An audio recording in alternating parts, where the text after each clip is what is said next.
Before we go on, I want you to take a look at the question from Anna.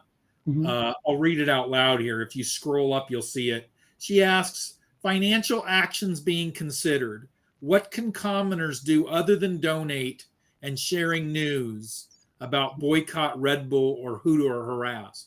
What can our viewers do? What can they encourage other people to do beyond the obvious things of donating, which people continue to do?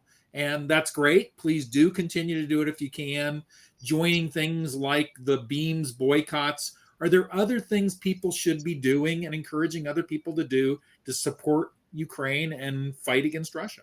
Yeah. So, there are two ways. Depends when you are physically. Mm-hmm. Financial flow, of course, doesn't have borders, at least not in this case. But if you're not willing to, relocate something which you did, for example, at the beginning of this war, and help on the spot, there are a number of things that you can do, and it depends on your interest, the area of interest. I'll give you an example.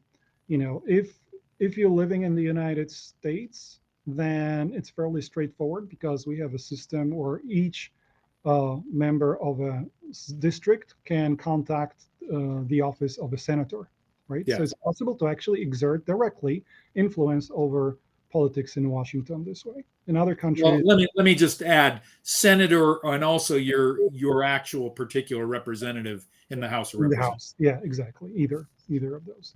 So that's the first thing. So political pressure, and you have to look at the country in which you are, how you can exert the political pressure for at the parliamentary level, for example. The second And thing is, let me jump in once again. Not only can you contact your member of the House of Representatives and senator, but you can also get 100 other people to do it. yeah. Anna says and say what? So I think that's a great question. Let's hit on that.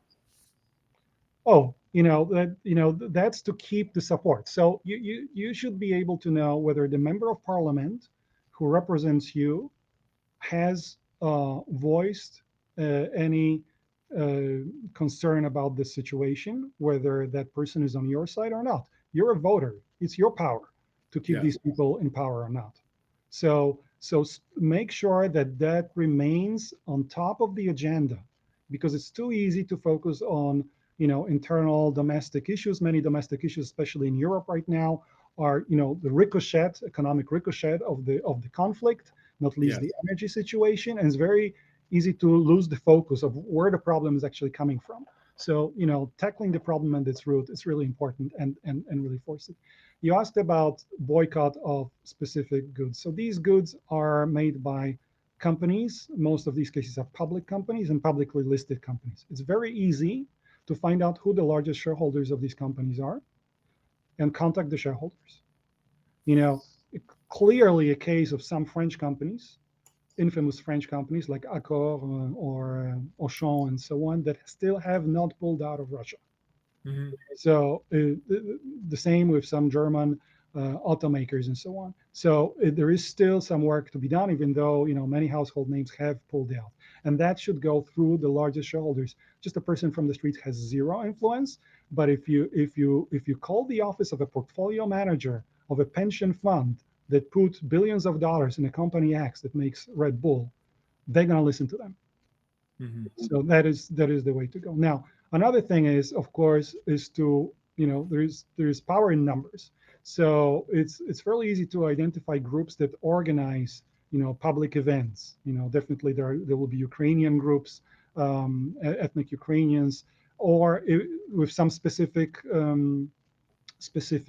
target. There are links where you can join an anti-troll army. A lot of Yes. Russian trolls are very active, also in English, sometimes broken English, but in English, on social media. There are certain links that Ukrainians are providing and disseminating to fight that, cyber war, and that just enough to have a keyboard and be fluent in the language. I guarantee you'll be more fluent than people sitting in St. Petersburg. Mm-hmm. But there's more that can be done, and for those who have some engineering skills, there are those conclaves that get together to hack Russian internet.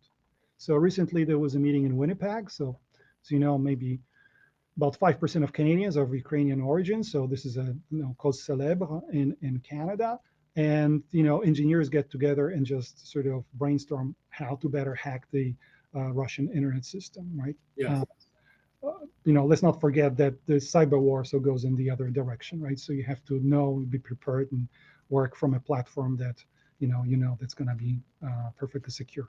But there are multiple ways to engage at a distance, and I think pressure and continued support, and of course, if you're in a country where there are refugees, you can also contact the organizations that deal with refugees if they still need help, find out what can be done.